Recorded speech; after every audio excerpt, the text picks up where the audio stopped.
혈관을 위해서 태어났다. 이제 이렇게 얘기를 드릴 수 있는데 올바른 음식으로 올바른 치유의 습관을 길들이는 일이다. 이렇게 생각을 합니다.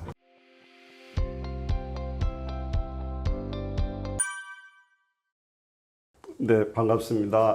충주에서 모자연 약국과 한국푸드닥터 교육원을 운영하고 있는 한영선 약사입니다. 저희 약국은 이제 주로 우리 그 시청자분들께서 만나시는 처방전 들고 들어가서 이렇게 하는 그런 식의 약국은 아니고요. 주로 이제 현대의학이라든가 어떤 의학에서도 이제 마땅한 어떤 그 치료 방법을 제시하지 못하고 있는 난치성 환자들, 대략 이야기하면 말기 암 환자라든가 또는 아주 악성 피부염이라든가 또 책에도 안 나오는 어떻게 사람한테 이런 병이 있지, 이런 분들을 주로 이왕이면 음식을 이렇게 드시는 것이 좋지 않겠습니까? 이제 이런 어떤 소위 이정표 같은 역할을 하면서 이렇게 손님을 상담하고 있는 일을 하고 있습니다.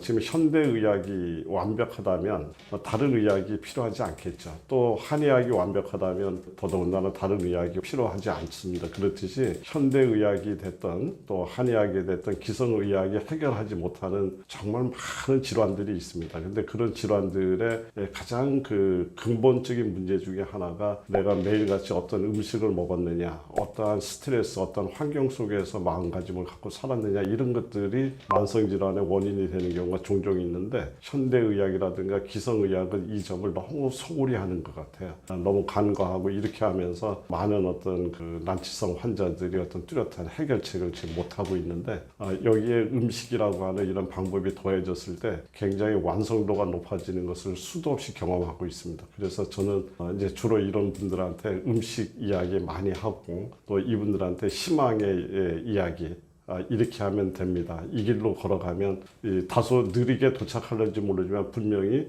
목적지까지 갈 수 있습니다. 이런 이야기 하면서 많은 시간을 보내왔습니다.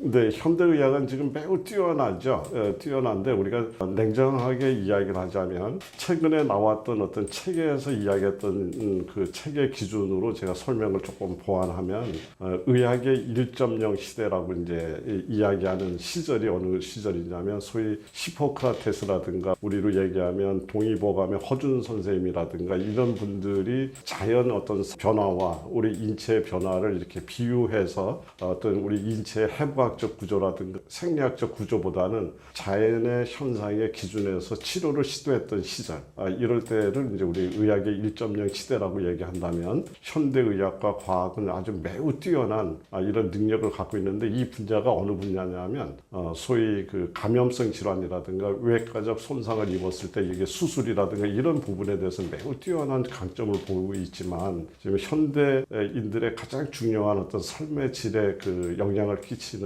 소위 만성 질환, 소위 얘기해서 당뇨라든가 고혈압이라든가 또 치매, 암, 뭐 등등 또 류마티스 이런 자가면역성 질환 이런 만성화된 질환에 대해서는 지금 현대의학을 포함해서 어떤 의학도 뚜렷한 지금 해법을 제시하지 못하고 있습니다. 그래서 저는 앞으로 이 초고령화 사회를 맞이하면서 우리가 단순하게 오래 사는 것은 의미가 없다. 건강한 장수, 마지막까지 현역으로 살다 현역으로 떠나는 이런 것들이 굉장히 중요한 삶인데 여기를 방해하는 요인이 바로 방금 전에 나열했던 당뇨라든가 고혈압이라든가 고지혈, 치매 뭐 이런 어떤 만성화된 질환들인데 이런 부분에서 지금 현대의학이 뚜렷한 해답을 지금 주지 못하고 있는 실정이기 때문에 저는 이런 것들을 예방하고 또 질병을 관리하는데 음식이 매우 중요하다 이렇게 생각하고 있습니다. 그래서 또 그런 것들을 여러 가지 지금까지 수도 없는 임상을 통해서 경험하고 있고 또 많은 또 저희랑 같은 뜻을 생각하는 많은 동료 약사나 또 같은 길을 바라보고 있는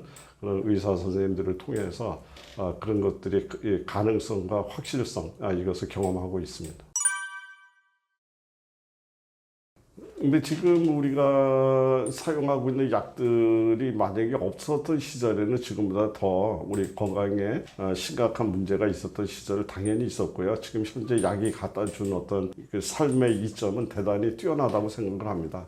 그러나 지금 대부분의 지금 현대의학이 바라보고 있는 방향은 근본적인 어떤 원인 문제를 바라보고 있는 것이 아니라 현재 증상, 나타난 증상을 처리하는데 어떤 목적이 있기 때문에 그 약을 드실 때는 당연히 조절이 되고 약의 효과를 볼 수가 있지만 약을 띄었을 때는 도로 원상대로 이제 이렇게 돌아가는 이런 문제죠. 그래서 당뇨를 또 고혈압 약을 10년, 20년을 먹었다 하더라도 약을 띄게 되면 도로 혈압이 올라가 있고 당이 올라가 있는 걸로 봐서 단 한 번도 원인 치료를 한 적은 없다. 이제 이렇게 볼 수가 있는 거죠. 그래도 그나마 그런 약이라도 있다는 것은 굉장히 좋은 일이지만 제가 바라보고 있는 것은 보다 더 근본적으로 약의 도움을 받지 않고도 근본적으로 우리 몸이 회복할 수 있는 원인 치료가 더 중요한 의미를 갖는다라고 저는 보고 있는 거고요. 그래서 가령 예를 들어서 집에 강도가 자주 들어오고 도둑이 자주 들어옵니다. 그래서 경찰이 와서 자주 그 문제를 해결해 주고 있지만 집주인은 집에다 몽둥이를 놓고 도둑을 지키기 위해서 불침몸을 쓰고 이것이 중요한 것이 아니라 대문을 고치고 담장을 고침으로 인해서 더 이상 도둑이나 강도가 들어오지 않는 집으로 만드는 것이 더 중요하다. 이 이야기를 지금 드리고 있습니다. 네, 현대인의 식생활은 상당히 문제점을 좀 많이 갖고 있습니다. 이제 그 중에 그 문제점을 이야기에 앞서서 이제 새로운 용어를 하나 제가 먼저 이야기를 드리겠습니다. 뭐냐면 톡식 헝거라는 이제 단어가 있습니다.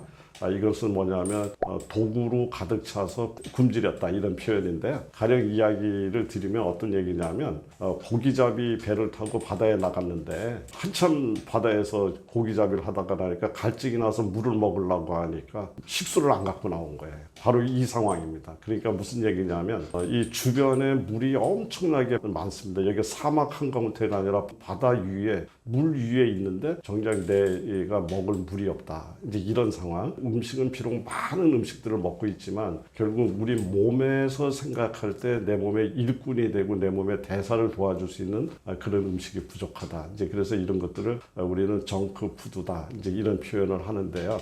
그래서 일꾼이 부족한 음식. 다시 얘기하면 일꾼도 여러 가지가 있겠습니다만 영양소를 포함했는데 이 영양소 중에서도 우리 몸의 신진대사를 도와주는 각종 미네랄이라든가 또는 비타민이라든가 이런 어떤 살아있는 식물이 살아있는 어떤 생명력을 갖고 있는 음식이 매우 부족하고요. 전부 다 그 정크 푸드죠. 뭐 그래서 기름에 튀긴 음식이라든가 트랜스 지방 뭐 이런 것에 노출되어 있는 거 이제 이런 것들 또 식이섬유가 매우 부족한 음식을 먹으면서 대장암이라든가 이제 그 변비라든가 이런 것들이 급증하고 또 그것이 원인이 돼서 또 우리 몸에 독소가 많아지고 이제 이렇게 되는 것이 현대인의 굉장히 문제점이 있는 식생활이다 이렇게 보고 있습니다. 현대인의 문제점 중에 이제 첫 번째가 그 영양소가 올바로 갖춰지지 않은 정크푸드라고 생각을 합니다. 이제 그래서 여러 가지 미네랄이 부족하고 그러니까 쉽게 말하자면 밭에서 나온 음식을 먹는 것이 아니라 공장에서 생산한 음식을 먹고 있다. 이게 이제 가장 큰 이제 문제점이라고 보고 있고요. 그리고 두 번째는 고지방식이 그 중에서도 옳지 않은 지방이죠. 트랜스 지방이라든가 이제 이런 것들 그 다음에 산패된 지방 이 많이 들어있는 그런 음식들 이제 이런 것들이 이제 문제가 되고요. 그리고 설탕을 포함해서 여러 가지 그 단 성분, 단맛에 노출돼 있는 이런 음식들이 너무 많죠. 그래서 현대인들이 스트레스라든가 이런 것들이 또 많아서도 그렇기도 하지만 이 단맛에 굉장히 아주 많이 길들여져 있는 것 같아요. 그래서 우리가 흔히 이야기를 하자면 설탕과 같은 이런 정제된 당은 나쁘다는 걸 많이 압니다. 그러면서도 상대적으로 단맛을 잊지 못해서 물론 우리 적은 양으로 드실 때 문제가 안 된다고 알려진 뭐 당을 올리고 하는 것과 관련이 없는 예를 들면 뭐 자일리톨이라든가 뭐 또 이런 어떤 당들이 있지 않습니까? 이제 이런 당들마저도 너무 많은 곳에 그것들이 지금 이제 사용되고 있기 때문에 결국은 그것이 직접적인 영향을 안 미친다고 하더라도 그걸로 인해서 음식이 과하게 이제 섭취하게 되고 또 영양이 부족하더라도 단맛이라는 것에 이제 덮여서 이제 식생활이 이렇게 이루어지는 이런 것들이 이제 문제가 있다고 보여집니다. 이렇게 딱 한마디로 정의하기는 쉽지는 않습니다. 우리가 다양한 욕구와 먹는 거라고 하는 어떤 이것들을 사람들이 갖고 있는 저마다의 어떤 그 선호도도 차이가 있기 때문에 이렇게 한마디로 정의하는 것은 쉽지는 않습니다만 우리가 공통적으로 지켜줘야 될 것 중에 하나가 우선 현대인이 지금 가장 부족한 것 중에 하나가 식이섬유가 부족하다 이렇게 볼 수 있습니다. 그래서 식이섬유, 충분한 식이섬유가 들어있는 음식을 드시는 것이 좋겠다 이런 생각이 들고요. 그다음에 그다음에 지나치게 당분에 노출되어 있는 이런 음식들을 좀 줄였으면 좋겠다. 우리가 탄수화물이라는 이름으로 전부 다 뭐 저탄 고지니 이런 내용으로 접근하지 마시고 이 탄수화물 중에서도 이 나쁜 탄수화물, 소위 정제된 탄수화물, 설탕 같은 거죠. 그럼 좋은 탄수화물은 뭐냐? 그건 식이섬유입니다. 식이섬유도 영양학적으로 탄수화물에 분류가 되기 때문에 그냥 단순하게 저탄 고지 뭐 이런 개념으로 하지 마시고 나쁜 탄수화물을 줄이고 좋은 탄수화물을 섭취를 늘리고 또 지방도 나쁜 지방은 줄이고 기름에 튀기거나 육류에서 나오는 포화지방산 이런 것들 줄이고 좋은 오메가3라든가 이런 것들을 늘리는 이런 것들이 중요하다고 볼 수 있고요. 어떠한 음식이라도 현대인들이 지금 이 문제점 중에 하나가 너무나 바쁘고 너무나 시간이 쫓기다 나니까 그리고 여러 가지 생활이 불규칙하고 이러다 나니까 식사는 정말로 식사를 위한 식사가 아니라 그냥 일을 하기 위한 하나의 소위 연료 공급받는 정도식의 어떤 식사를 생각하다 나니까 식사 시간이 너무 급하고 또 서두르고 급하게 먹는 습관 또 저녁 때 끝나고 나서 너무 지나치게 과식하거나 이러는 부분들 이런 것들이 이 건강에 굉장히 나쁜 영향을 끼친다고 보고 있기 때문에 그런 것들을 좀 잘 지켰으면 좋겠다. 정리하자면 조금은 적은 듯이 식이섬유가 풍부한 그런 음식과 더불어서 좀 천천히 꼭꼭 씹어서 드시는 습관, 이 습관 하나만 변화를 시켜도 만성 질환을 해결할 수 있는 하나의 그 키워드가 된다. 저는 그렇게 생각하고 있습니다. 식이섬유가 많이 들어있는 음식은 뭐 대개 일단은 밭에서 생산하고 있는 것들은 다 식이섬유가 많다. 우리 땅에서 나오는 거는 채소라든가 곡식이라든가 다 이런 것들이죠. 그런데 이게 이제 공장으로 들어가서 가공돼서 나오는 이런 순간 이제 공장에서는 그 가공을 할 때 가장 중요한 관점이 두 가지라고 그럽니다. 하나는 맛있어야지 되니까 당을 더 첨가하는 거고요. 변질되지 않고 소화가 잘 되고 오랫동안 유통시키기 위해서 그것에 방해가 되는 식이섬유를 제거하는 거죠. 그러니까는 공장에 들어가면 설탕이 더 첨가되고 식이섬유는 줄어든다. 이렇게 볼 수가 있습니다. 그러니까 그런 음식을 가급적이면 줄이고 자연스럽게 밭에서 나오는 농산물 중심의 식탁을 꾸리는 그 습관 하나만 바꿔도 저는 충분히 좋은 어떤 효과를 얻을 수 있다. 이렇게 볼 수 있겠습니다. 네, 그렇습니다. 저는 이거는 그 망고 불변의 진리다 이렇게 이야기를 합니다. 간혹가다 제가 음식을 갖고서 치료를 한다 이렇게 얘기를 하니까 음식 치유는 어떻게 하는 거냐 이런 어떤 원초적 질문을 하는데 수술이나 약으로도 안 되는 걸 어떻게 음식으로 해? 이렇게 얘기를 하는데 이것은 하나의 관점의 차이라고 볼 수가 있고요. 우리 몸은 분명히 내가 먹는 음식에 의해서 내가 만들어지죠. 그래서 바로 내가 먹는 것이 나다라는 이런 이야기인데요. 이것은 뭐 너무나 당연한 이야기죠. 근데 어찌하다 몸에 병이 났습니다. 그래 병이 나면 그 병은 물론 수술이나 약으로 치료를 할 수 있어요. 그러나 그 병이 날 수 있는 원인이 제거되지 않은 상태에서 그대로 존재하고 있다면 이것은 분명히 또 재발이 되거나 또 이 병이 악화되거나 마무리가 되지 않을 거다. 이런 관점에서 정상세포를 똑똑하게 만드는 것 이것이 완성이 됐을 때 모든 병이 마침표를 찍게 되기 때문에 결국은 모든 질환의 마침표는 음식을 통해서 이루어질 수밖에 없다. 이렇게 생각을 하고요. 제가 이것을 많은 시청자분들이라든가 저를 찾는 많은 환자분들한테 이야기를 할 때 뭐라고 이야기를 하냐면 들어오는 물이 맑은 물이면 흙탕물은 사라지지만 들어오는 물이 흙탕물이면 아무리 퍼내도 흙탕물은 사라지지 않는다. 너무나 당연하고 진리다 이렇게 생각을 합니다. 그래서 음식 치유는 질병을 일으키는 습관으로부터 치유를 할 수 있는 건강의 습관으로 바꾸는 작업이다. 이렇게 정의할 수 있겠습니다. 네, 사실은 너무나 많아서요. 그리고 또 매일 만나는 분들이 정말 주인공입니다. 그러니까 이런 어떤 사연의 주인공이고 이럴 정도로 정말 난치성 환자들을 많이 만났는데요. 아주 기억나고 지금도 저희 약국을 자주 찾아오는 환자분 중에 어떤 분이 있었냐면 태어난 지 34개월, 보통 34개월이라고 얘기하면 정말 재롱둥이고 재밌게 뛰어다녀야 될 이런 어린아이인데 이 어린아이가 태어나면서 선천성 심장 판막증으로 인해 가지고 이제 판막 수술을 하고 그 다음에 판막이 안정이 될 때까지 콧줄을 끼고서 이제 이렇게 영양을 투여했던 이런 어린아이인데 이 아이가 결국은 이 콧줄을 뽑지 못한 거. 왜냐하면 모든 음식에 알러지를 보이고 음식을 제대로 우리처럼 정상적으로 먹을 수 없을 정도로 이제 이런 상태가 되면서 그래서 병원에서 특수하게 조제하는 이런 영양식을 하면서 코로 생활을 하는 어린아이를 한 8년 전쯤에 만난 적이 있습니다. 만난 적이 있는데 저는 이 아이를 보면서 이 아이의 잘못된 점은 다른 부분이 아니라 장에서 거의 요즘 많은 분들이 지금 알고 있는 그 장 건강과 매우 밀접한 문제가 있다고 생각을 했고요. 그래서 장에 있는 그런 방어 시스템을 정상적으로 돌려줌으로 인해서 이 문제가 해결할 수 있다라고 저는 생각을 하고 그 방법을 음식을 통해서 시도를 했고요. 콧줄을 빼고 또 정상적으로 지금 생활을 하게 만들었던 이런 사례가 있습니다. 그 아이가 지금 한 12살 됐겠습니다. 그러니까 34개월 때 왔고 지금 12살 됐는데 지금 저희 약국에 아주 건강한 모습으로 지금 아주 우수한 고객으로 찾아오고 있죠. 뭐 그 이외에도 정말 뭐 매 사연들이 정말 그런 이야기들이 많은데 그러면서 음식의 능력 이걸 참 많이 경험하고 있고요. 그러면서 이런 음식을 통해서 하는 것이 우리가 기침을 하니까 배즙을 먹자 도라지즙을 먹자가 아니라 저 아닌 누가 하더라도 똑같은 결론을 만들어낼 수 있도록 하나의 그 이론에 근거한 논리적이고 또 객관적이고 또 합리적이고 한 어떤 이런 음식 치유 방법을 이제 표준화를 만드는 데까지 많은 시간이 걸렸고요. 이제 그것들이 어느 정도 이제 재현성 있게 만들어지면서 이거는 많은 분들하고 공유를 해야 되겠다. 이런 생각해서 지금 이 순간에도 그래서 이제 촬영에 임하고 있는 거다. 이렇게 보시면 될 것 같습니다. 결국은 우리 몸은 내가 먹는 음식에 의해서 내 몸이 만들어지기 때문에 매일 먹는 음식에 영향을 받을 수밖에 없죠.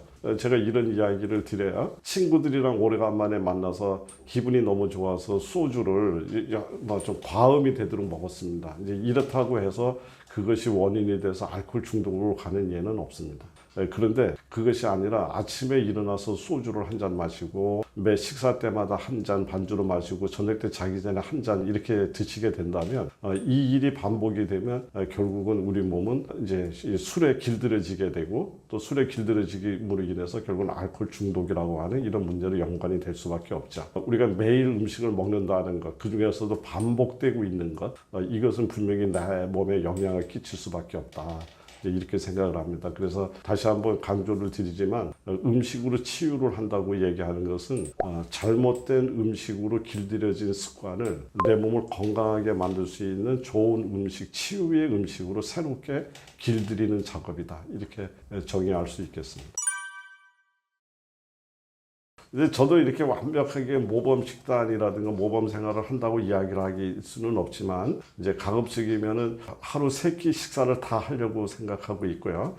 대신에 이제 아침은 조금 가볍게 먹는 편입니다. 이렇게 가볍게 먹는데 이제 주로 아침에는 콩하고요. 이제 콩을 갈아서 이제 콩물, 두유를 만듭니다. 여기다가 만들 때 콩, 바나나, 사과 이런 정도의 약간의 그 보충제를 집어넣어서 이제 끓여서 믹서로 싹 갈아서 두유와 같이 만들고요. 저는 이제 샐러드나 이런 형태보다는 야채를 살짝 이렇게 찜기에 쪄서 먹는 방식을 택하고 있습니다. 그게 왜 그러냐면은 너무 생채소를 아침부터 많이 먹게 되면 이렇게 속을 냉하게도 만들고 생각만큼 그 식물들이 이렇게 소화 흡수가 되는데 그렇게 용이하지 않습니다. 그래서 살짝 쪄서 찌게 되면 영양 파괴는 거진 안 되지만 굉장히 그 흡수 상태라든가 위장관을 이렇게 차갑게 만들지 않는 이런 특성이 있기 때문에 그래서 아침에는 야채 찜 약간과 그리고 콩을 이제 끓여서 만든 두유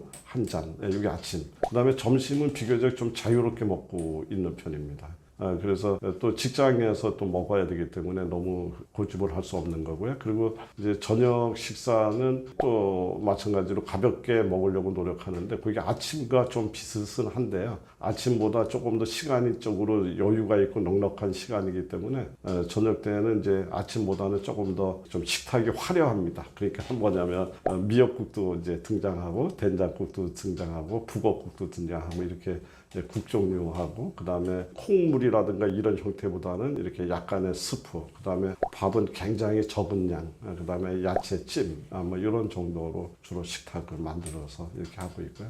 간혹 가다가 저녁 때 이제 친구들이랑 이렇게 만나서 바깥에서 이제 식사도 하고, 우리 일반인들이랑 비슷한 식사를 할 때도 종종 있어요. 종종 있는데 저는 단지 어떻게 생각을 하냐면, 그렇게 하고 났는데 그 이튿날 아침에 컨디션이 많이 나쁘다, 이러면 제가 평상시에 건강관리에 문제점이 있는 하나의 증거라고 생각하고 조금 더 타이트하게 저를 또 이렇게 하고, 저녁 때 조금 비교적 과음도 하고 또 음식도 과식도 하고 이래 했는데 아침에 일어났는데 몸이 굉장히 가볍다, 그러면 내가 지난 시간 동안 참 충실히 잘 보냈다, 이렇게 해서 중간중간 스스로 자가 평가하는 이런 시간도 갖고 있습니다.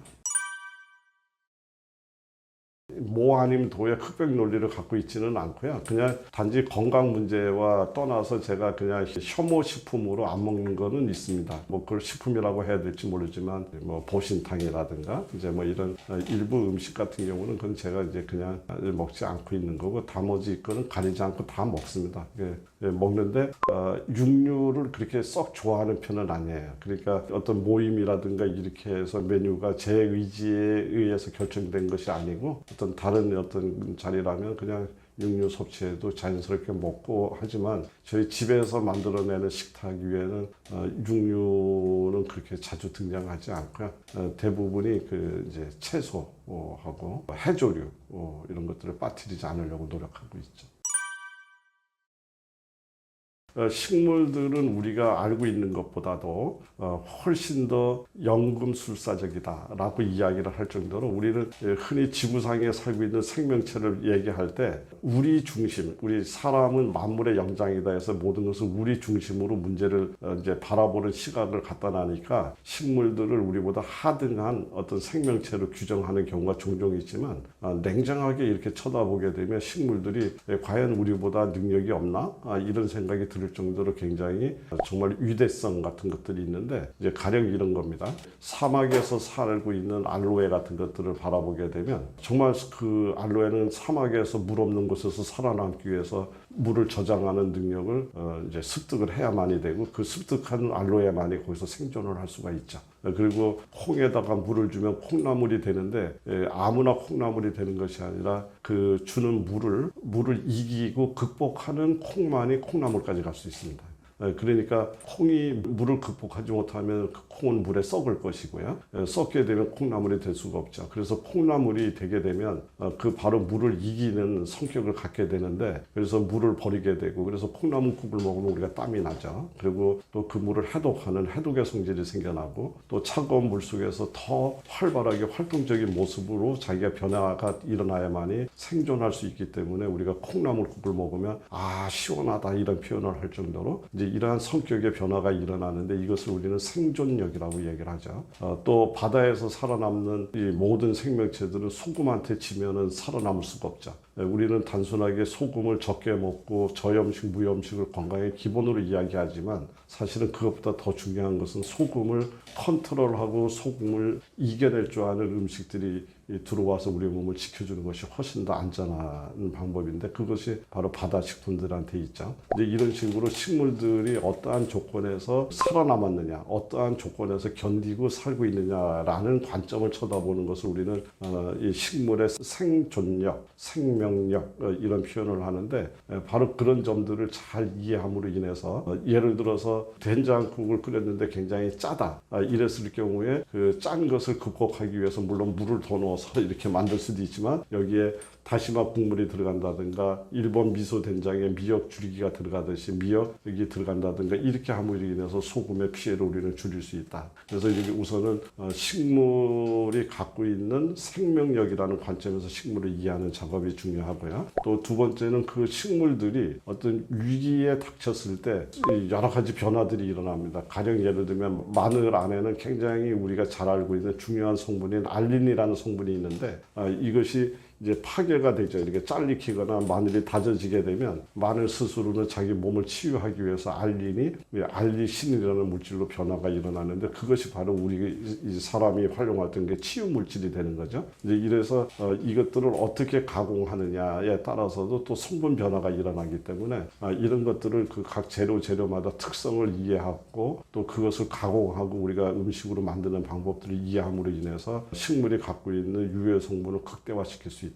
이제 이런 것들이고요. 조금 이제 그 다음에 한 단계 더 들어가서 그런 유효 성분이 우리 인체에 들어가서 장에서 흡수가 되고 또 우리 인체에 필요한 재료로 이렇게 이제 재구성이 되게 하기 위해서는 뭐 가령 예를 들어서 비타민 C가 있어야 된다, 칼슘이 있어야 된다, 뭐 등등 여러 가지 보조 성분들에 의해서 이것들이 활성화가 되는 경우가 많기 때문에 이제 그런 것들을 음식을 만들 때 여하에 어떻게 하느냐에 따라서 우리 몸의 효능은 달리할 거다 이렇게 보고 있습니다. 베타카로틴, 당근이라든가 단호박이라든가 또는 베타카로틴의 일종인 라이코펜, 토마토에 많이 들어있죠. 이제 이런 것들이 우리 인체에 흡수가 될 때는 이것이 지용성, 기름에 이제 녹는 성분들을 주로 갖고 있기 때문에 이런 것들을 우리 몸의 유해 성분으로 작동시키기 위해서는 반드시 기름이 첨가가 돼야 된다. 뭐 이런 얘기입니다. 이제 이런 것들을 활용함으로 인해서 우리는 극대화할 수 있다.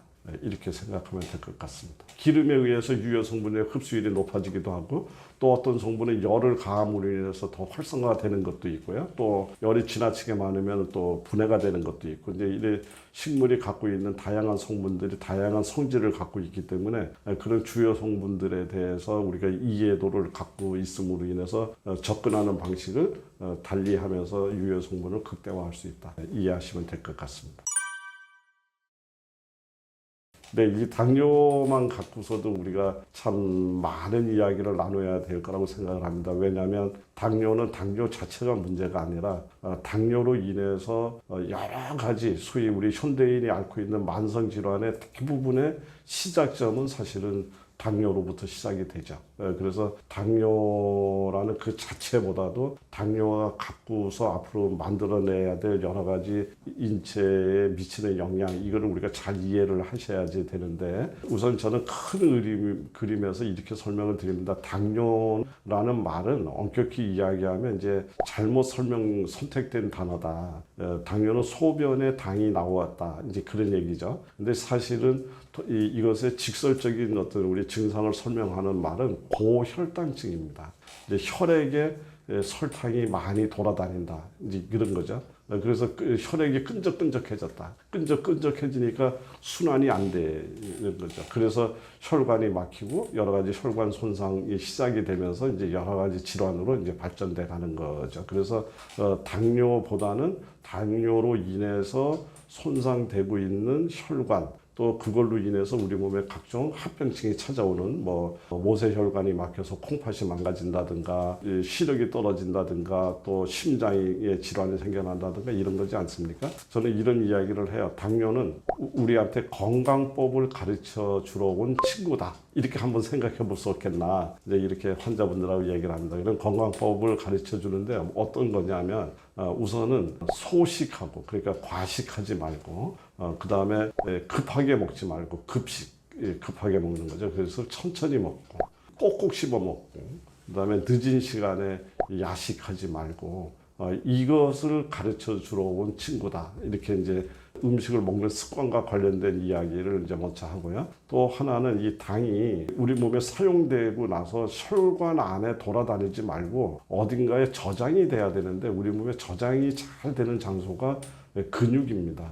근육인데 근육이 잘 발달되어 있지 않으면 이제 이것이 결국은 근육에 저장되지 않고 간에 저장되거나 복부에 저장이 되면서 복부 비만 또 간에 저장되면서 지방간 이런 것들을 만들어내는 아주 원인이 되고 그로 인해서 질환으로 이제 발전되기 때문에 사용되지 않는 당들이 근육으로 저장이 됐으면 좋겠다. 그러면 결국은 근육을 강화시키는 일이고 근육을 강화시킨다는 건 운동을 뜻합니다. 그래서 당뇨는 고혈당증은 우리한테 음식을 먹는 방법과 그리고 운동을 하라고 가르쳐 주러 온 친구다. 이렇게 이야기를 할 수 있겠습니다. 그래서 근데 그 말을 안 듣고 급하게 먹어버리고 과식하고 운동 안 하고 이러면 결국 그 친구는 나를 배반하고 떠나게 될 거다. 이제 이렇게 되는 거죠. 그래서 만약에 그런 것 때문에 식습관을 바꾸고 운동을 하는 습관을 갖게 됐다면 분명히 그것은 전화위복의 계기가 될 거다. 이제 이렇게 봤을 때 그래서 저는 전화위복의 기회를 주고 있는 당뇨를 친구라는 표현으로 선택을 했다. 이렇게 볼 수 있습니다.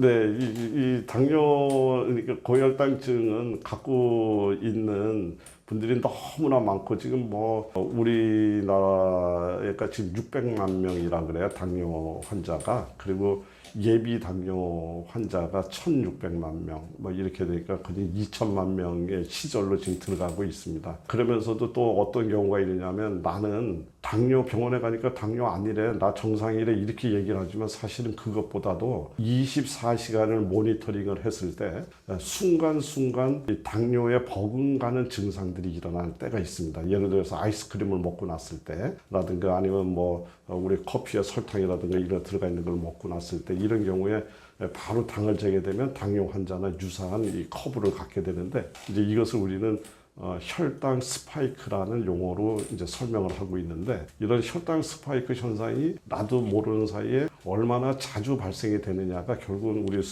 혈관 손상으로 이어지게 되고 혈관 손상이 누적이 되게 되면 결국 그걸로 인해서 돌연사도 만들어지고 이제 이래서 당뇨는 굉장히 좀 관심 있게 관찰하고 예방법을 우리가 가져야 되겠다. 이거는 당뇨라는 바로 그 질환만이 아니고 우리 전체의 건강한 삶을 위해서 가장 중요한 것이 당 관리다 이렇게 이야기를 할 수 있습니다.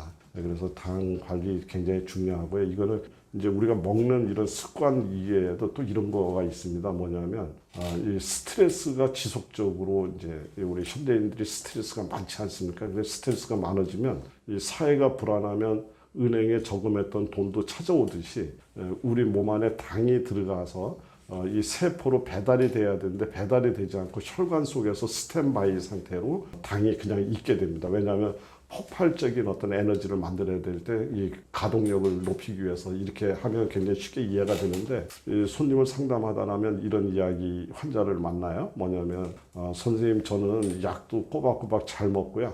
또 운동도 열심히 하고 정말 잘하는데 당이 안 떨어집니다. 이런 분들을 만나는데 이분들은 대개는 뭐냐면 스트레스와 관련이 있습니다. 그러니까 우리 몸이 절대적으로 당은 떨어질 수가 없다. 항상 전쟁을 준비하고 있는 몸의 태세로 바꿀 수밖에 없기 때문에 당이 올라가 있다 이렇게 볼 수 있습니다. 그래서 당을 관리하는 방법은 식이 조절과 운동, 그 다음에 마음가짐 이런 것들하고 다 연관되어 있다 이렇게 볼 수 있겠습니다. 과일의 당도 역시 당이기 때문에 이제 올라가죠. 그런데 이제 문제는 이제 우리가 이렇게 생각하셔야지 돼요. 시골의 외길을 이제 차가 두 대가 가는데 하나는 굉장히 많이 망가진 노후된 차량이고 하나는 굉장히 좋은 차량이에요. 근데 얘가 누가 먼저 가느냐에 따라서 그 두 대의 차가 좁은 길을 통과하는 시간이 틀릴 거라고요. 만약에 좋은 차가 앞장을 섰다 그러면 좋은 차는 뭐 먼저 빠져나가고 노후된 차는 천천히 이렇게 갔을 거고 근데 이 순번이 바뀌게 되면 앞에 노후된 차가 가는 바람에 뒷차도 결국은 그 속도에 맞출 수밖에 없었겠죠. 이제 이렇게 해서 결국은 두 대가 다 천천히 그 시골길을 통과할 수밖에 없는데 결국은 이제 이런 거죠. 우리가 당이 들어와서 장에서 흡수될 때 천천히 지연시키면서 서서히 슬로우 하면서 우리 몸에 들어갈 수 있는 컨디션이냐 아니면 그냥 바로 쭉 들어가는 컨디션이냐 이제 이렇게 볼 수가 있는데 최고 나쁜 경우가 이렇게 이것을 저지할 수 없는 형태의 당 그러니까 단순당이죠. 설탕과 같은 이 당을 그냥 먹어버리면 당연히 쭉 올라가죠. 근데 이거를 만약에 나물이나 이런 것들을 무칠 때 설탕이 함께 들어가서 나물하고 같이 묻혀졌다면 나물에 있는 식이섬유가 설탕이 들어가는 것을 제어를 해줬을 거다 그 말이죠.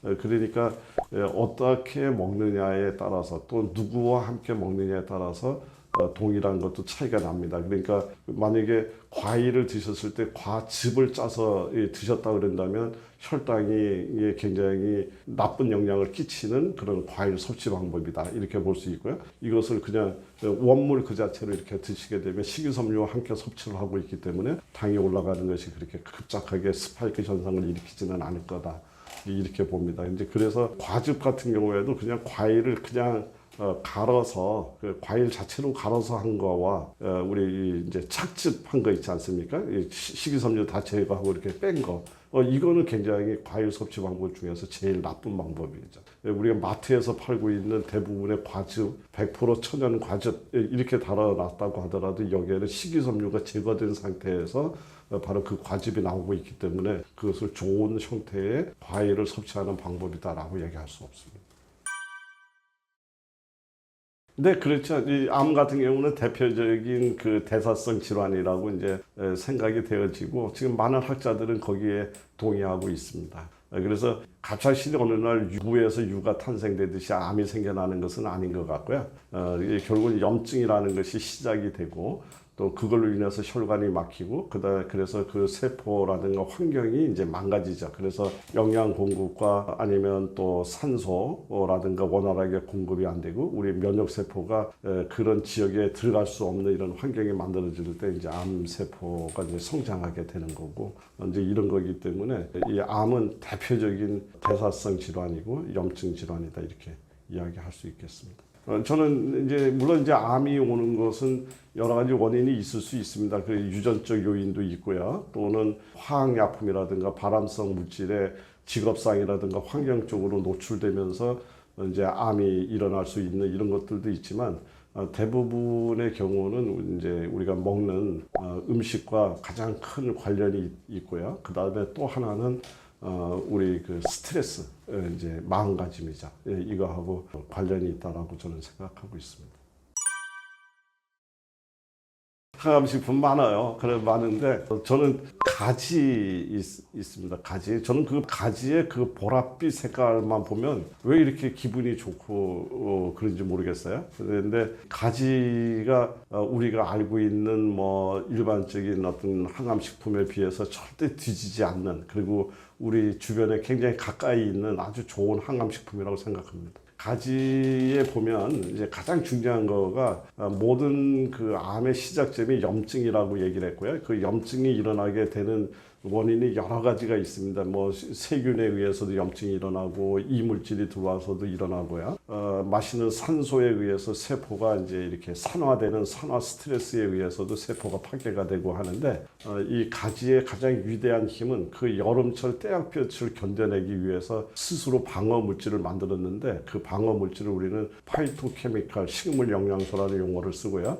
그 가지가 만들어내는 그 보랏빛 이 색깔이 안토시아닌이라고 하는 건데 지금 이 우리가 알고 있는 식물이 만들어낸 그런 항산화 물질 중에서 가장 강력한 항산화 물질이 바로 안토시아닌이다 이렇게 되어 있습니다. 그래서 이 안토시아닌을 드시게 되면 이제 세포의 손상도 막아주고 여러 가지 노화를 늦추는 데도 굉장히 도움이 되는 이제 이런 소재로 알려지는 게 안토시아닌이고요. 이것이 이제 강력한 항암 작용을 기대할 수가 있는 거고요. 또 몸 안에 여러 가지 노폐물을 제거할 수 있는 그런 식이섬유를 굉장히 많이 갖고 있으면서도 칼로리가 굉장히 얕은 이런 저칼로리 식품이기 때문에 또 이게 다이어트에도 좋고 몸을 깨끗하게 만드는 해독식품으로도 굉장히 좋고요. 그리고 피를 맑게 만들기 때문에 심혈관 질환에도 굉장히 좋기 때문에 콜레스테롤이라든가 이런 걸 낮추는 데도 굉장히 좋은 걸로 되어 있고요. 그 외에도 장점은 굉장히 많은데요. 대표적인 그 가지의 장점 중에 또 하나가 염증을 낮추는 겁니다. 염증을 낮추는 것을 우리 혈관 내에 염증이 있거나 이런 것들이 이제 없어졌는지 안 없어졌는지 가지를 드시고 나서 금방은 우리가 확인하기 어렵지 않습니까? 그러면 이것을 확인할 수 있는 가장 좋은 방법 중에 하나가 가지 뭐 꼭지를 이제 보통 민간요법에서 사용하지만 그냥 가지 전체를 이제 껍질 쪽에 보라색이 있는 이 부분을 불로 태워서 그 불로 태워갖고 젤을 만들어 가지고요.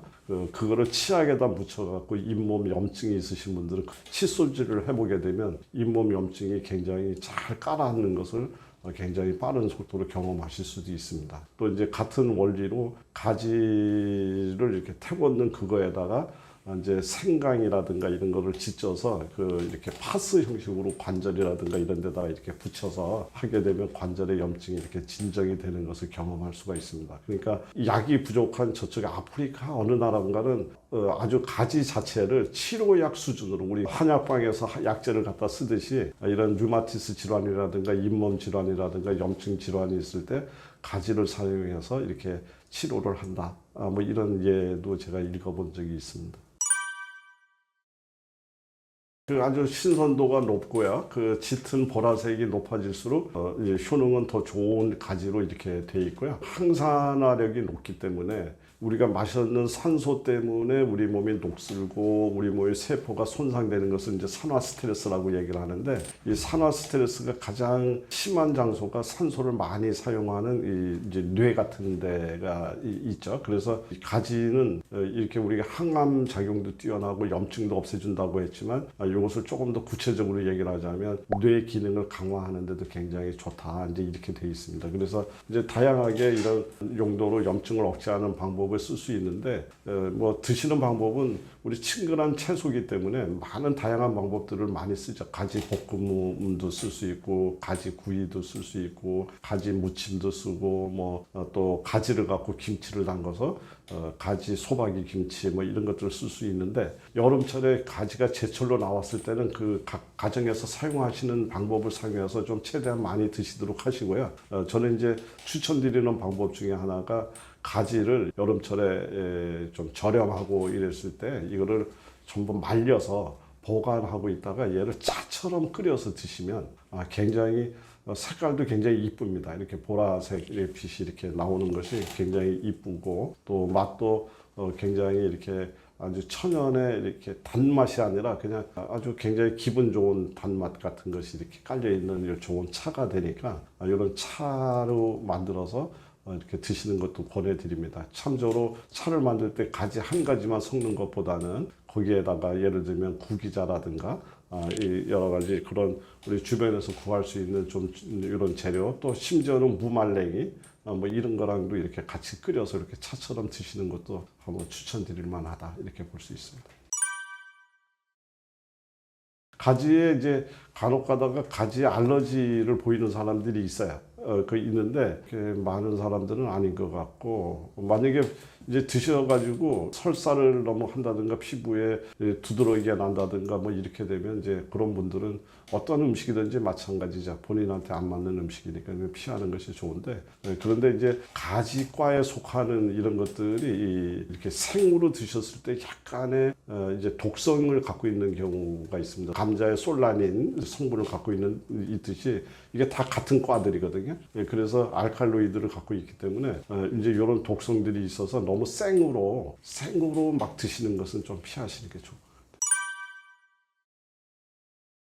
근데 물론 과거보다 충실하지 않지만, 그러면 과거보다 농작물이 갖고 있는 영양 상태가 떨어지기 때문에, 그래서 나는 육류를 먹어야 된다, 소고화를 음식을 먹어야 된다, 이거는 더 논리적으로 안 맞는 이야기고요. 제가 생각하기에는 이제 항상 그렇습니다. 이제 이게 모든 것들은 내가 관심을 갖고 사랑하게 되면 그런 것들이 보이듯이, 내가 정직한 농산물로 음식을 먹겠다라고 생각을 하면 주변에 정직한 농사를 지은 그런 농산물들 눈에 더 잘 띄어요. 잘 띄고 이렇게 하고요. 그리고 저는 가급적이면 어떤 영양의 불균형을 해소하는 이런 관점에서 뿌리 식물이요. 뿌리 식물들 같은 경우는 비교적 땅을 깊게 이렇게 들어가는 그런 식물들이지 않습니까? 그래서 뿌리 식물들은 잎채소나 이런 거에 비해서 그 영양이 비교적 그래도 이렇게 상당히 균일하게 갖고 있는 경우가 종종 있기 때문에, 식탁에서 뿌리 식물을 가급적이면 꼭 이제 선택을 하려고 생각하고 있고요. 그리고 틈이 나는 대로 어디 이제 관광지라든가 여행이라든가 이런 거 갔을 때 소위 산에서 나오는 그 지역 주민이 만들어서 이제 채취를 해서 나왔는 그런 음식 재료를 이제 보게 되면, 그것들은 가급적이면 구입을 해서 이제 꼭 식탁에서 이렇게 이제 반영을 하려고 노력도 하고 있고요. 그 이외에도 영양의 균형을 맞추기 위해서 여러 가지 방법을 이야기하고 생각을 하고 있는데, 이 지금 현재 땅이 죽었다 뭐 했다고 하더라도 우리가 조금만 신경을 쓰고 이렇게 하면 그래도 아직은 해결 방안이 있다. 저는 그렇게 생각하고 있습니다. 아마 전 세계의 그 암 환자들이 가장 많이 사용하고 선택되어진 채소가 아닐까 싶습니다. 이제 흔히 토마토를 이야기를 할 때 이제 뭐 라이코펜이라는 이런 강력한 항산화 성분이 있어서 이제 이것이 뭐 여성으로 얘기하면 유방암이라든가 위암, 폐암, 남성분의 전립선암 이런 데 굉장히 좋다. 이제 이렇게 이야기를 많이 하는데 저는 좀 이러한 관점에서 한번 토마토를 이해를 했으면 좋겠어요. 자연의 현상이라든가 그들이 갖고 있는 생김새라든가 이런 것을 보고 이제 우리가 유추도 하고 이제 이렇게 하는데 이 토마토를 보게 되면 굉장히 전체적으로 빨간 색깔이죠. 안이 텅 비어 있습니다. 안이 텅 비어 있어요. 그래서 토마토를 우리 성격으로 얘기를 하면 또 생명력, 생존력이라는 관점에서 쳐다보면 얘는 언제든지 바깥으로 발산할 기세를 아주 기세당당하게 갖고 있는 그러한 식품이다라고 이해를 할 수가 있습니다.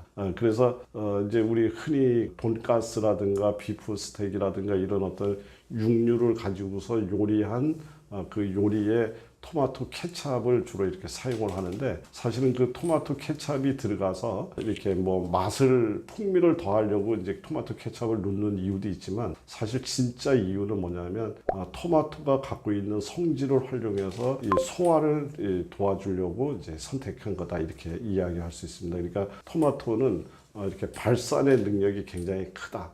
그래서 이런 육류라든가 이런 것들이 단단한 것을 분해해서 소화시킬 수 있는 능력이 굉장히 크다 이렇게 얘기를 할 수가 있는데요. 이제 그래서 그 능력을 더 키우기 위해서 소금을 넣고 그 다음에 토마토를 열을 가해서 이렇게 만들었을 때 그 능력이 훨씬 더 커지죠. 그것은 소금의 발산 능력, 그 다음에 열이라고 하는 것의 발산 능력, 이것이 전부 다 가미가 됐기 때문에 훨씬 더 커지는 형태의 이제 음식이 만들어졌는데 이것을 활용한 것이 우리 토마토 케찹이라고 본다면 우리 암덩어리도 결국은 따지자면 우리 몸에 단백질이 엉겨 붙어서 이제 이렇게 하나의 울체된 현상이기 때문에 그러한 관점에서 토마토가 아마 굉장히 이 항암제의 효능을 많이 갖고 있다 이렇게 볼 수가 있고요. 이제 이거는 제가 어떤 토마토가 갖고 있는 생김새를 보고 유추한 이야기를 제가 시청자분들의 이해를 돕기 위해서 설명드렸던 부분이고요.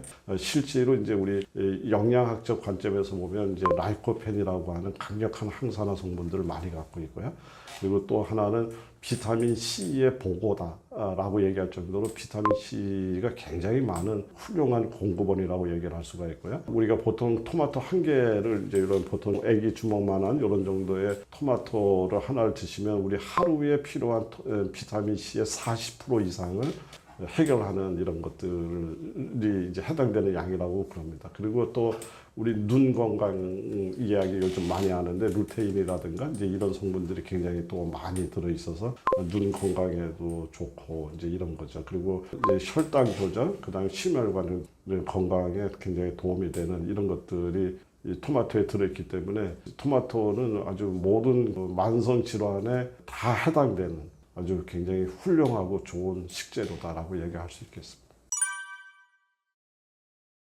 네, 그래서 토마토는 이제 제일 나쁜 섭취 방법이 설탕과 함께 하는 거죠. 제일 나쁜 것이 설탕과 하는 거고요.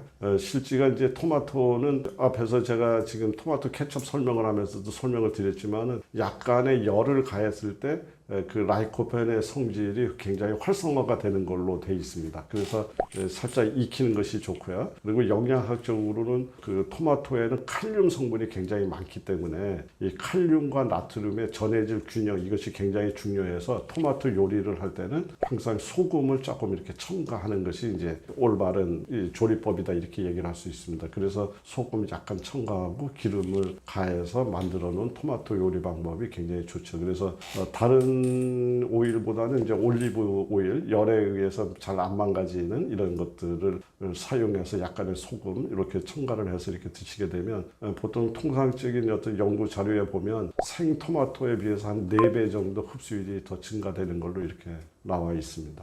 그리고 이제 또 곁들여서 이렇게 드시면 좋은 것 중에 하나가 마늘이라든가 양파, 부추 이제 이런 식이 유황이 풍부한 이런 채소들하고 같이 곁들여서 드시게 되면 그 효능이 훨씬 더 커지는 걸로 특히 항암 효과가 더 높아지는 걸로 이렇게 알려져 있습니다.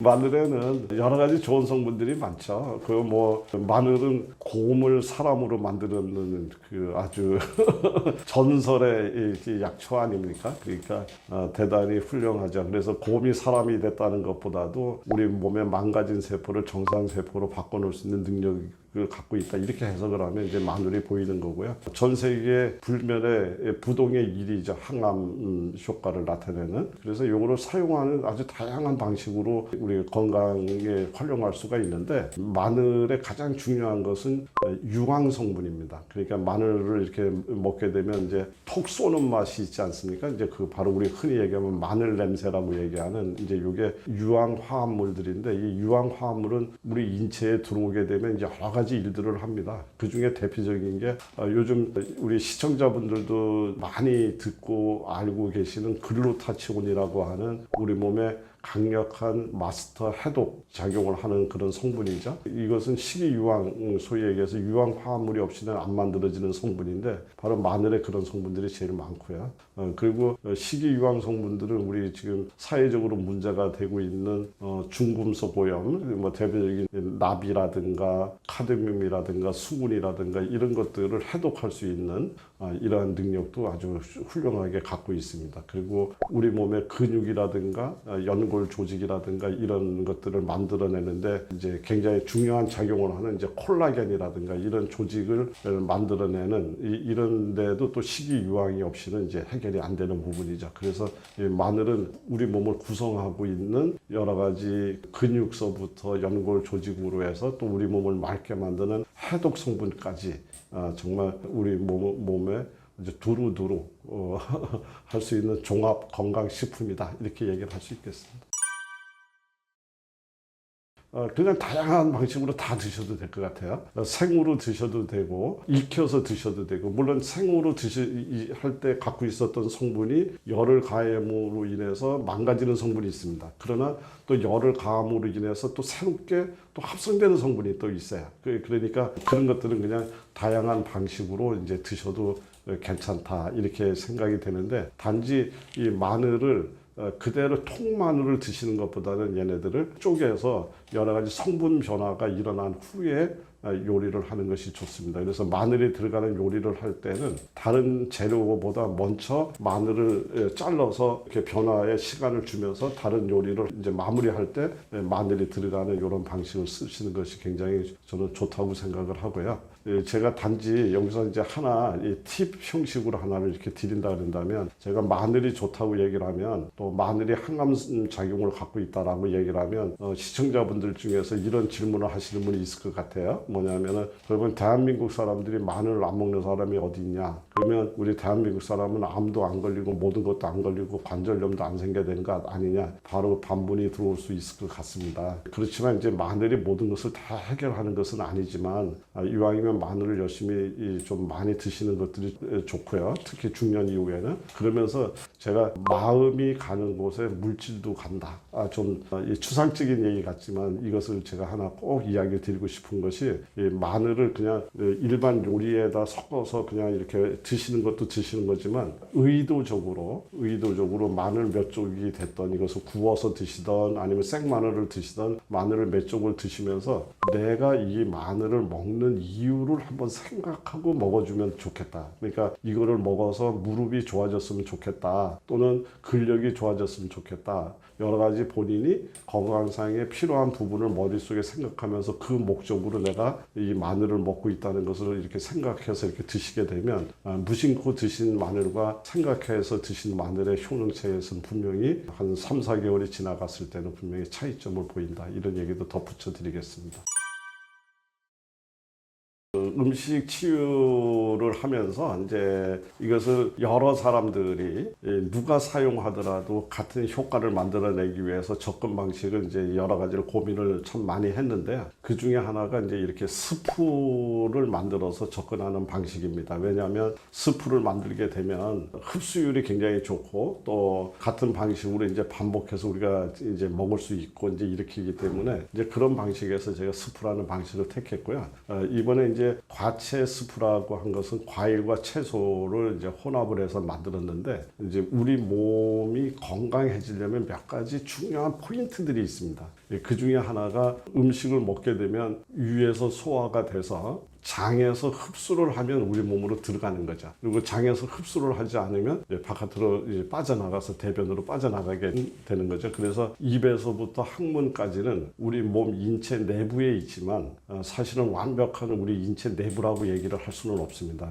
여기서 장에서 흡수가 됐을 때 진짜 우리 몸으로 들어가는 이런 거죠. 그래서 이 장은 우리 인체에서 어떠한 부분보다도 가장 강력한 방어벽이 설치되어 있는 곳이죠. 그리고 그곳에는 우리 인체에 아주 중요한 면역 세포들이 70% 이상 아주 매우 이제 활동을 왕성하게 하고 있는 곳입니다. 그러니까 흡사 우리나라 군인들이 전방을 지키는데 총력전을 벌이듯이 우리 몸 안에서도 역시 매우 중요한 면역 세포들이 활동하고 있는 영역이 바로 장이다. 이제 이런 거죠. 그래서 이 장을 건강하게 만들려면 장의 장벽이라고 얘기하는 그 점막을 튼튼하게 만들 수 있어야 되고, 또 장 안에서 면역 세포와 함께 활동하고 있는 미생물 프로바이오틱스들이 활발하게 이렇게 여기서 활동을 할 때 우리는 건강한 장이라고 얘기를 하는데, 이 과채 수프의 가장 주된 목적은 바로 장에 있는 방어벽을 튼튼하게 만들고, 또 장 안에 살고 있는 미생물들한테 훌륭한 먹이를 제공함으로 인해서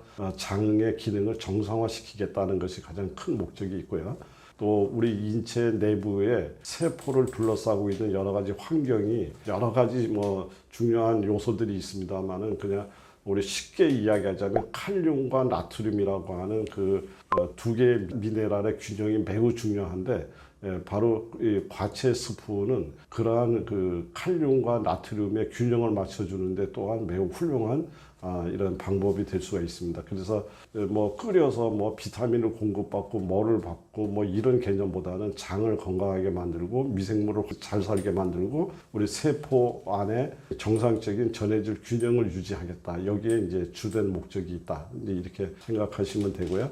그래서 이제 그것을 용도에 따라서 다양한 재료를 가지고 만들 수 있는데, 가장 대표적인 과채 스프는 사과, 바나나, 양배추, 토마토, 뭐 이제 또 단호박 이런 재료들을 활용을 해서 이제 이렇게 스프를 만들어서 흡수율을 극대화시키는 방법으로 만든 것이 과채 스프다, 이렇게 이야기 드릴 수 있습니다.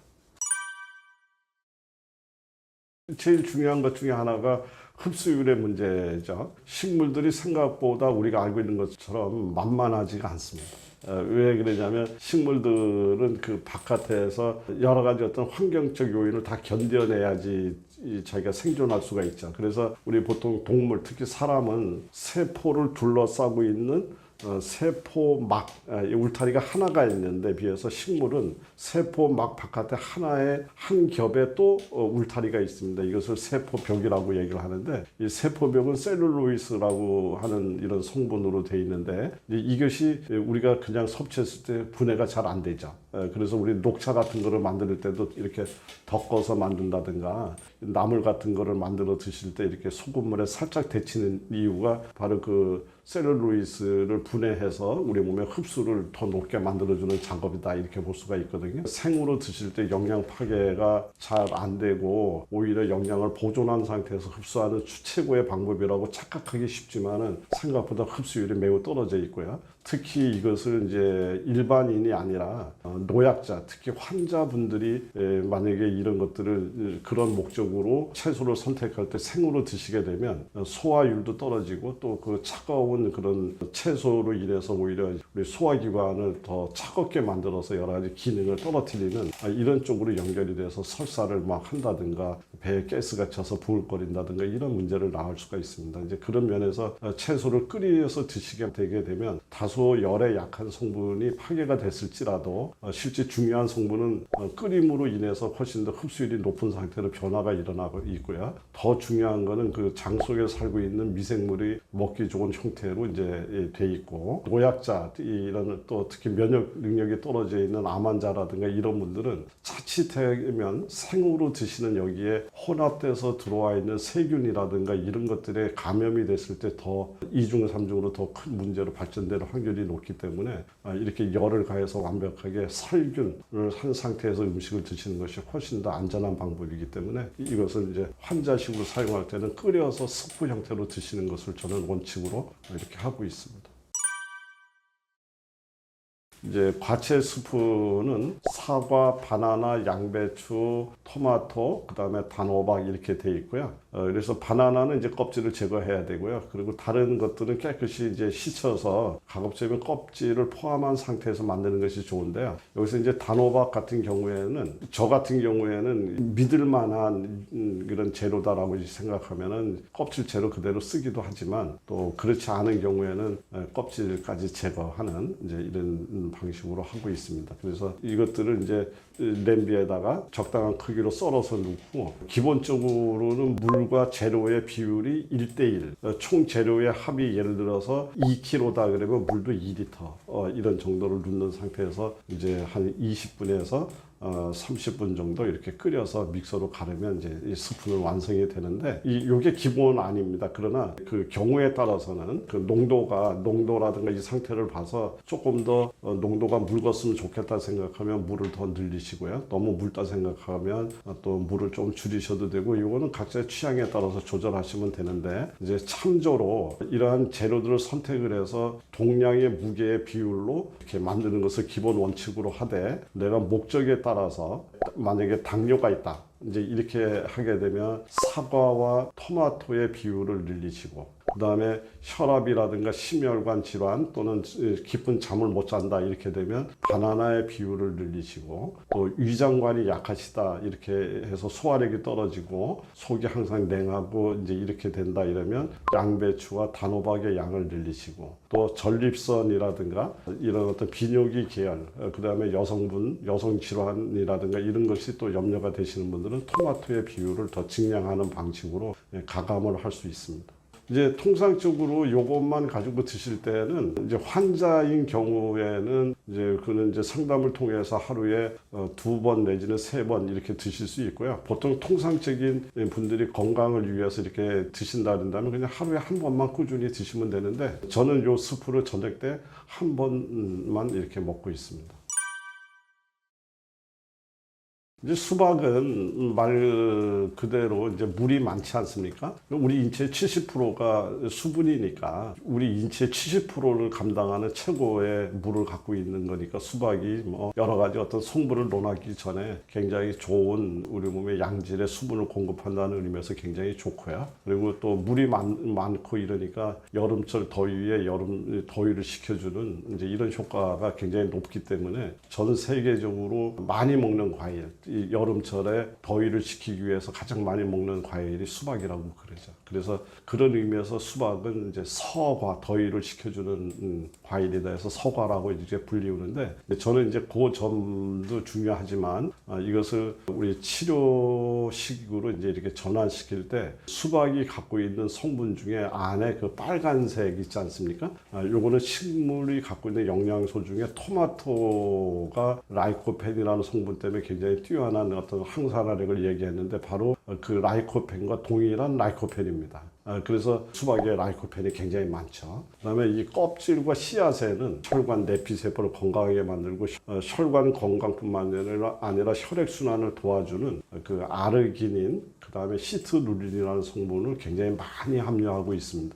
그리고 씨앗에는 또 우리 몸의 면역 기능을 높여주는 이제 아연 성분도 이제 많이 들어 있고요. 그래서 사실은 수박 하나만 갖고서도 우리가 정말 그 적용시킬 수 있는 이런 질환들이라든가 이제 이런 것들이 많이 있는데 주로 혈관 건강 쪽에 굉장히 도움이 되는 이런 과일이다 이렇게 볼 수 있고요. 단지 우리가 토마토를 생으로 먹는 것보다 익혀서 먹는 것이 훨씬 더 효과적이다라는 수박 마찬가지입니다. 그러니까 더위를 식혀서려고 먹을 때는 그냥 지금처럼 먹으면 되는데 이거를 어떤 혈액 순환이라든가 이런 관점에서 하려면 라이코펜 성분을 극대화, 그다음에 씨앗이나 껍질에 들어있는 아르기닌이라든가 시트룰린을 추출해내야 되기 때문에 전부 다 끓여서 드시는 것이 훨씬 더 좋은 효과가 있습니다. 그래서 제가 이제 수박을 껍질째 끓여서 꽉 짜게 되면 사실은 건더기는 거진 없어요. 없고 이제 물이 쭉 빠지면 수박 주스 같은 것이 나오는데 여름철에 이거 꾸준히 드시게 되면 더위도 잊혀지지만 굉장히 우리 혈액순환에 도움이 되는 좋은 건강 음료를 만들어낼 수가 있습니다. 참조로 수박만 그냥 끓여서 하셔도 되고요. 어린아이들 같은 경우는 이제 그래서 만들어서 주면 되는데 이제 성인들은 이 목적을 좀 더 강화시키기 위해서 수박에다 마늘을 집어넣어서 해독 능력, 그다음에 강장 능력, 그다음에 여러 가지 우리 근력을 튼튼하게 만들어주는 이런 기능까지 보완을 하게 되면 이제 이것을 수박 마늘탕이라고 얘기를 하는데 보통 큰 수박 하나에 이제 마늘을 한 컵 정도 분량 이런 정도로 섞어서 이제 전부 다 그냥 끓이는 거예요. 끓여서 그냥 다 끓이고 난 다음에 이 수박 껍질이 뭉글뭉글해지면 이제 꽉 짜서 이렇게 드시는 것이 바로 수박탕인데 수박 마늘탕을 이야기하면서 기억하시기 좋으라고 이렇게 얘기를 합니다. 예, 먹는 비아 땡땡이다. 그래서 왜 그러냐면 이게 이제 말초혈관을 확장시켜서 혈액순환을 도와주는 이런 효능이 있기 때문에 결국은 이제 그 비아 땡땡도 약이 개발될 때도 같은 원리에서 개발이 됐고요. 우리 혈관 건강을 위해서 아르기닌, 시트룰린이라는 성분이 굉장히 중요하고 그것들에 의해서 NO가 활성화가 된다는 이것 때문에 노벨상이 나왔죠. NO라고 하는 것을 활성화시키는 성분이 아르기닌과 시트룰린이라는 아미노산이 가장 잘 이상적으로 함유하고 있는 것이 수박이기 때문에 저는 수박은 혈관 건강을 위해서 태어났다 이렇게 이야기 드릴 수 있겠습니다. 이제 물론 이제 어떤 특정한 이런 상황에서는 그것들을 좀 조심해야 될 필요가 있고요. 또 그런 경우에는 이제 다른 재료들을 이제 혼합을 해서 그것을 이제 완화시킬 수가 있는데 만약에 당뇨 환자가 수박 마늘탕을 드셔야 된다고 가정을 하면 여기에다가 마늘의 양을 좀 더 늘리고요. 또 안에 있는 과육이죠. 안에 있는 빨간색 부분을 조금 줄이고 대신에 토마토를 거기다 대신해서 집어넣어서 이렇게 당도를 좀 조절해서 드시는 방법도 있습니다. 그러니까 수박, 토마토, 마늘탕 이렇게 그냥 가져가시면 될 것 같아요.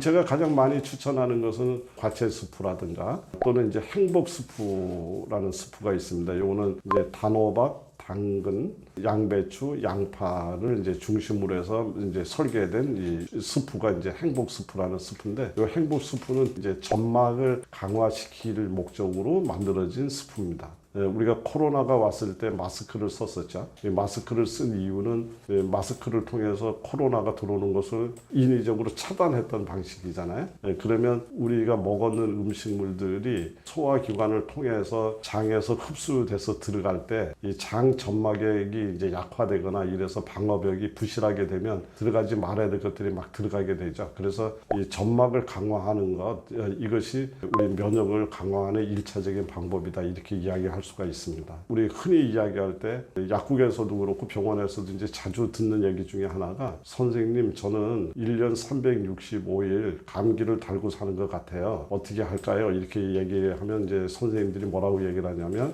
집에 가서 따뜻한 물 많이 먹고 집에 습도를 높여주세요, 이런 표현을 하는데, 이 말의 뜻은 뭐냐면 점막이 깨지지 않도록 관리해 주세요. 요소리와 마찬가지입니다. 그래서 점막을 강화하는 것이야말로 우리 몸의 1차 면역을 강화하는 방법이다, 이제 이렇게 생각이 되는데, 그것을 목적으로 해서 가장 효험이 있게끔 설계가 된 것이 행복 스프입니다. 그래서 단호박, 당근, 양배추, 양파, 요거는 전부 다 점막을 잘 만들 줄 아는 이런 재료들로 구성이 되어 있고요. 요걸 꾸준히 드시게 되면 폐점막, 기관지 점막, 또 위장 점막, 장 점막 이런 쪽에, 심지어는 한 약 3개월 정도쯤 드시게 되면 피부 점막도 굉장히 좋아져서 피부가 굉장히 만질만질해지는 것, 이런 굉장히 부드럽고 촉촉해지는 것을 경험하실 수 있습니다.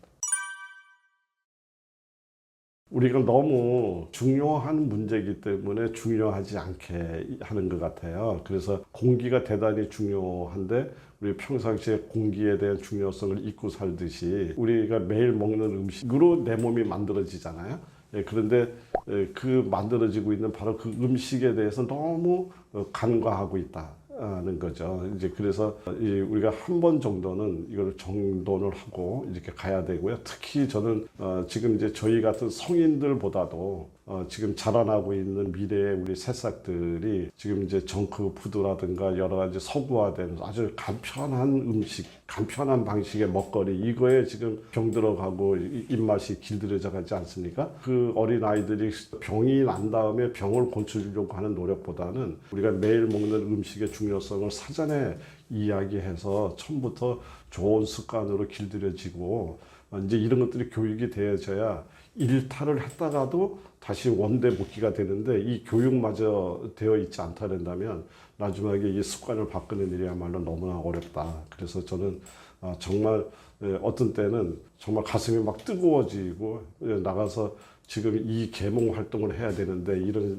어떤 사명감 같은 걸 느끼는 시간도 좀 간혹 있기는 합니다. 이 음식이 갖고 있는 여러 가지 특징적인 요소뿐만 아니라 우리가 건강히 만들어져 가는데 필요한 최소한의 우리 인체에 대한 이해 이런 것들이 필요하겠죠. 그리고 거기에 음식이 차지하고 있는 역할 이제 이런 것들인데 그래서 어떤 분들은 이제 제가 음식 갖고 이야기를 하면 이것을 하나의 무슨 대체 의학의 한 부류로 생각을 해요. 근데 이거는 대체 의학의 이야기가 아니고요. 어떤 의학의 이야기가 아니라 우리 몸의 근본을 이야기하고 있는 겁니다. 그러니까 어떤 면에서는 이것을 어떤 다른 의학과 뭐 현대 의학에 견주고 어디에 견주고 이런 이야기가 아니라 가장 기본을 튼튼하게 만드는 그런 이야기이기 때문에 이거는 누구라도 다 이런 공부들이 이루어져야 되고요. 지금의 시절은 이제 건강한 장수를 이야기하는 시절이지 않습니까? 이제 이런 시절에 가장 중요한 요인 중에 하나가 저는 먹거리다라고 저는 생각을 합니다. 그래서 한 번 정도는 공부를 하고 지나가야 되지 않느냐 이렇게 보고 있습니다. 이제 미나리는 저는 이제 채소의 왕이다라는 표현을 이제 쓰는데 이제 왕이 되려면 아무나 왕이 되는 수는 없습니다. 왕이 되려 그러면 우리 몸의 가장 생명의 근원이라고 얘기하는 혈액을 맑게 만들고 그 다음에 우리 몸 안에 여러 가지 독소를 해독하는 이런 능력을 갖추고 있을 때 왕이라는 이야기를 들을 수가 있는데 바로 미나리가 그렇죠. 식물의 생명력이라는 이야기를 드리면서 이제 콩에다가 물을 주면 콩나물이 되는데 콩나물이 되면 성질의 변화가 일어났다는 이야기를 했습니다. 그래서 이 콩에는 없던 성질 중에 콩나물은 물을 버릴 줄 알고 그다음에 그 물을 해독할 줄 알고 그 물 속에서 오히려 생명력이 굉장히 활동성으로 변하는 양적인 성격이 증가가 된다 이런 표현을 썼었는데요.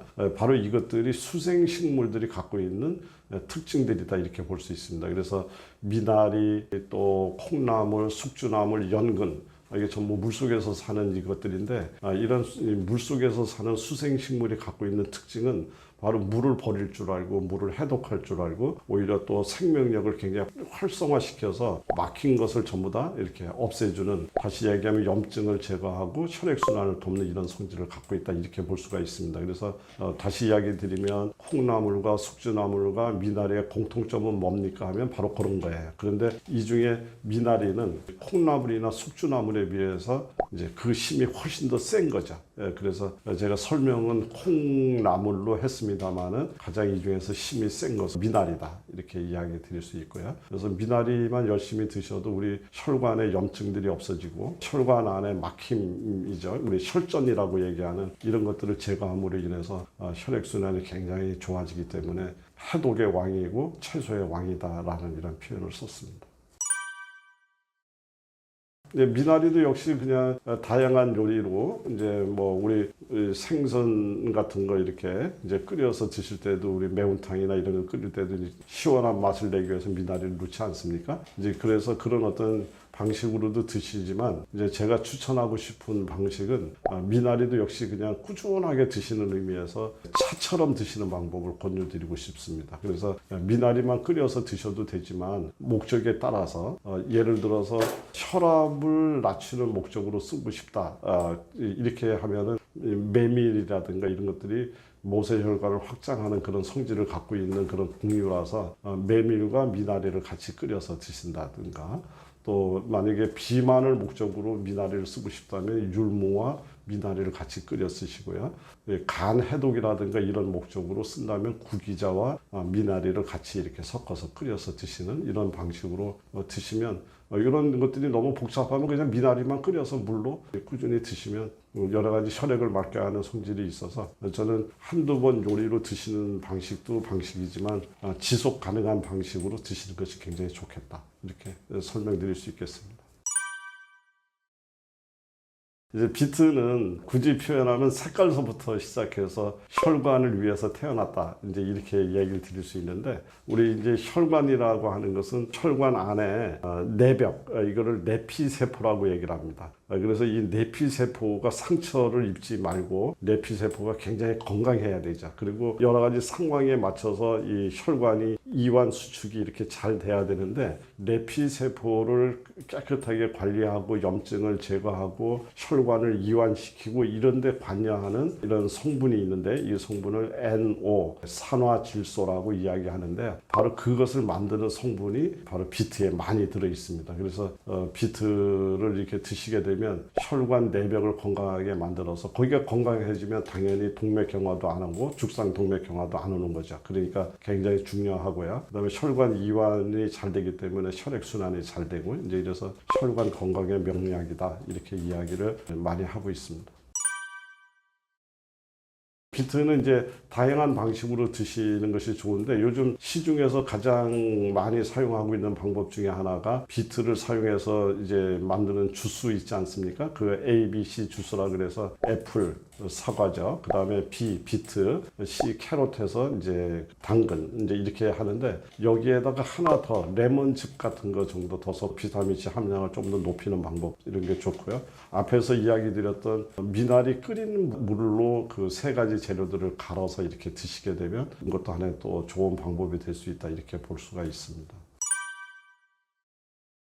네, 비트는 이제 다 좋은데요. 옥살산이라고 하는 그 소위 우리 몸 안에 이제 결석을 만들어서 신장에 부담을 주는 이런 성분이 비교적 좀 많이 들어 있어서 지나치게 많이 드시는 것을 조금 피하는 것을 권장하고 있고요. 만약에 드시더라도 그런 것들이 염려되시는 분들은 이 옥살산이 껍질 쪽에 주로 많이 들어 있는 걸로 되어 있습니다. 그래서 껍질을 약간 제거를 하고서 드시는 방법도 있고요. 또 껍질채로 이렇게 따뜻한 물에다가 담궈 놨다가 일정 부분 옥살산을 제거한 후에 그 다음에 건져서 이렇게 드시는 방법, 이런 방법도 있습니다.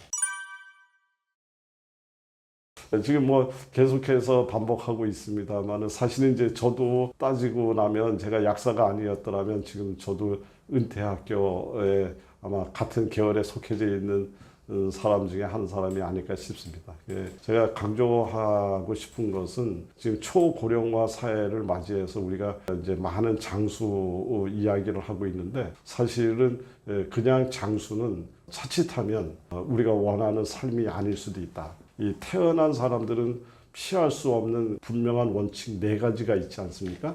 생로병사라고 하는 이 4가지 단계를 겪어야 된다라고 이야기를 하는데, 현대인은 여기에서 지금 한 가지가 더 첨가가 됐습니다. 뭐냐면 생로병 돌보미의 단계에서 이제 우리가 생을 마감하는 사회 단계로 들어가는데, 과거에 비해서 우리가 은퇴를 하고 나서 나머지 시간 동안이 굉장히 길고, 이 긴 시간 동안에 과거에 우리 조상들이 경험하지 못했던 돌봄의 단계로 들어가게 되고, 이 돌봄의 단계에서 사실은 제가 주변에서 너무 많은 안타까운 일들을 보게 되는 거죠. 개인의 삶뿐만 아니라 각 가정이 무너지고 붕괴가 되는 현상들을 너무 많이 봅니다. 그래서 우리는 맨 마지막 그날까지 현욕으로 살다 현역으로 떠나는 그런 건강한 장수가 굉장히 중요한데, 이런 건강한 장수를 하려고 그러면 우리가 여러 가지 그 요소들이 있겠습니다만은, 우리 건강한 장수를 방해하는 당뇨, 혈압, 또 암, 치매, 자가면역 질환, 이런 것들을 예방하고 극복하는 것이 또 하나의 굉장히 중요한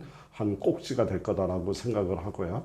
그래서 이런 것들을 예방하고 이런 것들에 노출되지 않기 위해서 저는 가장 중요한 요소 중에 하나가 올바른 음식으로 올바른 치유의 습관을 길들이는 일이다 이렇게 생각을 합니다. 이제 은퇴 학교에 다니시고 여기 시청하시는 이런 분들께서도 제가 이런 어떤 건강한 장수 이런 것들을 반드시 이루어서 정말 행복한 삶이 이루어지는 그런 분들이 되셨으면 하는 바람이고 거기에 음식이 굉장히 중요하다는 것을 덧붙여 이야기 드리고 싶습니다.